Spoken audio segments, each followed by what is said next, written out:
Bonjour à tous et bienvenue en cette fin du mois de juillet, ce début du mois d'août pour notre émission Quoi faire au potager. Alors est-ce que vous allez avoir? Pas sûr, puisque vous êtes tous en vacances ou peut-être même ce week-end sur les routes.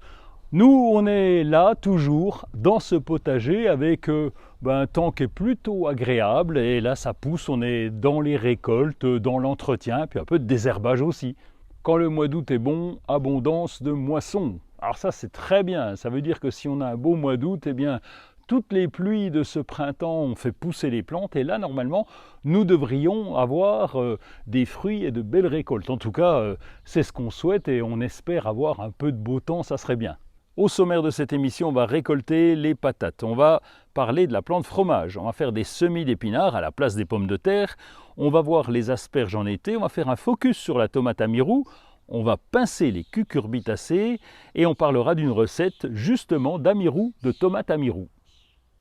Un petit repère pour savoir quand on récolte les pommes de terre, c'est lorsque le feuillage commence à brunir. Ça se produit généralement 2 à 3 semaines après la floraison. Par contre, certaines variétés de pommes de terre peuvent être récoltées plus tôt, comme les pommes de terre nouvelles. Alors il n'est pas nécessaire d'attendre que le feuillage soit fané pour celle-là. Soulevez délicatement les pommes de terre du sol. Commencez à environ 30 cm de la base de la plante et soulevez le sol. Les pommes de terre devraient normalement venir avec la terre. Une fois que vous avez récolté toutes les patates, eh bien, triez-les, enlevez celles qui sont endommagées ou vertes, parce qu'elles contiennent de la solanine, une substance toxique. Il vaut mieux ne pas les consommer. Ça veut dire que vous avez oublié de buter le pied de pomme de terre. Laissez ces pommes de terre sécher à l'air libre pendant quelques heures, mais pas en plein soleil. Ensuite, on va les stocker dans un endroit frais, sombre et bien ventilé. Évitez de les laisser dans des sacs en plastique parce que ça favorise la pourriture. Et déjà pendant l'été, avec ces récoltes, on va pouvoir faire des salades avec les pommes de terre nouvelles. Voici Paederia lanuginosa, ça s'appelle la plante fromage et c'est une vivace, un peu grimpante, enfin même grimpante, qui est originaire d'Asie. Son petit problème à cette plante fromage, c'est sa rusticité, puisqu'elle tient jusqu'à -8 degrés environ. Mais son système racinaire est puissant, elle peut donc rester en place plusieurs années, comme chez nous dans les Vosges, où elle est là depuis 2 ans. La plante fromage se cultive en situation ensoleillée ou à la mi-ombre à l'abri des vents froids, dans un sol frais et bien drainé. Alors pensez à lui apporter un tuteur ou un support parce que ces tiges volubiles, vert pourpré, vont s'y accrocher par leur vrille terminale. Les feuilles sont semi-persistantes, c'est-à-dire qu'elles peuvent disparaître avec le froid. Il s'agit d'une plante comestible et ce sont les feuilles fraîches et surtout jeunes qui ont un goût très prononcé de fromage un petit peu fait. Elles sont très utilisées dans la cuisine asiatique, notamment vietnamienne, où elles accompagnent les plats de viande riches en protéines qu'elles aident à digérer. Leur odeur caractéristique, qui se rapproche de celle du camembert, est due aux composés organiques sulfurés qu'elles contiennent et qu'on retrouve aussi dans le lait caillé. Elle n'est pas trop compliquée à gérer, mais il faut surtout bien l'arroser et pailler le pied parce qu'elle aime bien les terrains frais. Et n'oubliez pas le tuteur. Quand on vient de faire une récolte de pommes de terre par exemple, il reste de la place et là, on peut remettre le terrain en état pour avoir des épinards, pour semer des épinards. Les épinards, ce sont des légumes feuilles et les patates des légumes racines. Les deux espèces ne prélèvent pas les mêmes oligo-éléments dans le sol. Du coup, nos épinards auront encore largement de quoi se nourrir pour pousser. Les épinards préfèrent un endroit ensoleillé ou partiellement ombragé. Ils ont besoin d'au moins 3-4 heures de soleil par jour. Ça, c'est la théorie. Avant de semer, on va déjà commencer à égaliser le sol et l'ameublir en passant la rotogriffe. On va semer les graines d'épinards directement dans le sol, à environ un petit centimètre de profondeur et à 5 cm de distance les unes des autres. Si vous semez en rangée, espacez ces rangs d'environ 30 cm. Arrosez ces semis immédiatement après et gardez le sol humide, mais pas détrempé jusqu'à ce que les graines germent, ce qui peut prendre environ de 7 à 14 jours en fonction de la météo. Une fois que les plants d'épinards ont commencé à pousser, gardez le sol encore bien humide. Les épinards ont des racines peu profondes, donc ils ont besoin d'un arrosage régulier. Enlevez aussi les herbes indésirables pour ne pas leur faire trop de concurrence. La récolte se fait à peu près 4 à 6 semaines après, ça dépend évidemment du temps, mais on peut prélever déjà des jeunes feuilles si on en a envie pour les ajouter aux salades. Voilà les asperges en été qui vont fleurir et faire quelques fruits, c'est normal, c'est la suite logique. La montée des asperges en été, c'est un processus naturel et nécessaire pour la santé et la productivité à long terme de vos plants d'asperges. Elle arrive après le printemps, après la récolte d'une partie des turions.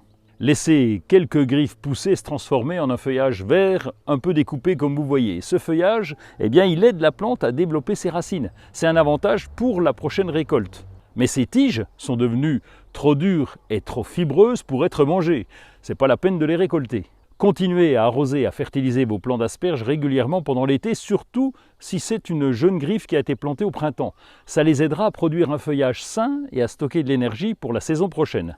Par contre, s'il prend un peu trop d'ampleur dans le potager, vous pouvez les limiter en largeur et en hauteur.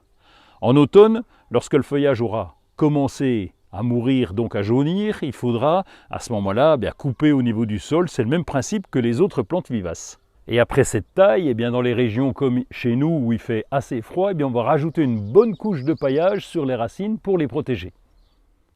Si vous aimez les tomates cerises en grappe, je vous conseille la variété Amirou. Là, c'est vraiment des belles grappes. Cette variété va produire une tomate cerise allongée, rouge-orangée. C'est une merveille aromatique et a vraiment des grappes généreuses. La plante s'adapte à la culture en pleine terre ou alors en serre. Cette variété est très résistante aux principales maladies des tomates. Vous pouvez la cultiver en toute tranquillité. Amirou, c'est une variété précoce. Elle est vigoureuse et puis évidemment productive. Ses fruits sont réguliers, peu sensibles au stress hydrique et ils ont l'avantage de ne pas éclater. Si jamais vous êtes absent, ils peuvent ne pas être récoltés immédiatement lorsqu'ils sont mûrs. Son grand plus, c'est son côté esthétique de toute beauté car la plante forme de longues grappes fournies d'une quinzaine de fruits chacune. Les fruits pèsent en moyenne 25 à 30 grammes. Oui, c'est de la tomate cerise, mais enfin c'est une belle tomate cerise. Mais c'est pas tout, car ces jolis fruits, un peu pointus, sont une merveille en bouche avec une texture croquante et un bon petit goût de tomate sucrée. Vous pouvez les déguster au barbecue, à la plancha ou même comme ça à la croque. Pincer les cucurbitacées, c'est une technique bien pratique et on va voir comment on fait. Les cucurbitacées, vous connaissez, ce sont par exemple les potirons, les concombres, les melons, les courgettes, les pastèques, les cornichons. Alors ces cucurbitacées ont tendance à pousser rapidement et à s'étendre sur de grandes surfaces. Donc le pincement va permettre de contrôler cette grande croissance et de les empêcher de devenir un peu trop envahissants. Lorsque vous pincez les extrémités des tiges, vous encouragez la plante à produire plus de ramifications latérales. Ça peut conduire à une plante un peu plus touffue et à une récolte aussi plus abondante. Le pincement va stimuler la plante à produire plus de fleurs femelles, ce qui peut augmenter la production de fruits. En réduisant la croissance excessive des feuilles, cette petite taille peut améliorer la circulation de l'air autour du plant. Et ça va aider à prévenir les maladies. Pour pincer les cucurbitacées, vous utilisez soit vos doigts entre le pouce et l'index, ou soit un sécateur propre pour enlever la pointe de la tige principale ou alors la pointe des tiges latérales. Le meilleur moment pour cette taille, c'est quand les fruits sont déjà formés. On va en laisser à peu près 2 par pouce. Les petites tomates cerises, on les mange à la croque en apéro, mais il y a aussi des recettes sympas, et en voilà une. On va faire des brochettes cuites avec la tomate Amirou. Sa résistance à l'éclatement permet de la cuisiner à la plancha. Alors, nous voilà partis pour de succulentes brochettes. Il vous faut Amirou. Il vous faut des tomates Amirou, une plancha, des pics de bambou, de l'huile d'olive, du thym séché. On va faire chauffer cette plancha, on va rincer et éponger les tomates Amirou. Sur les pics, on va enfiler 3 ou 4 de ces tomates en visant le centre de chacune de ces tomates cerises. Versez un filet d'huile d'olive, parsemé de thym, posé sur la plancha. Lorsque le sucre du fruit caramélise la peau, servez les brochettes bien chaudes. Vous pouvez les consommer en apéro ou en entrée, c'est au choix. Nous voilà à la fin de cette émission Quoi faire au potager fin juillet, début août. Alors je connais à peu près notre programme ici pour le mois d'août. On va surtout faire des récoltes, on va transformer, on va surveiller de façon à récolter justement les fruits et les légumes au bon moment. Bon, pour vous, vous êtes sans doute en vacances. Je vous souhaite alors de bonnes vacances et on se retrouve aux environs du 15 août en espérant qu'on a eu plein de beau temps. À bientôt.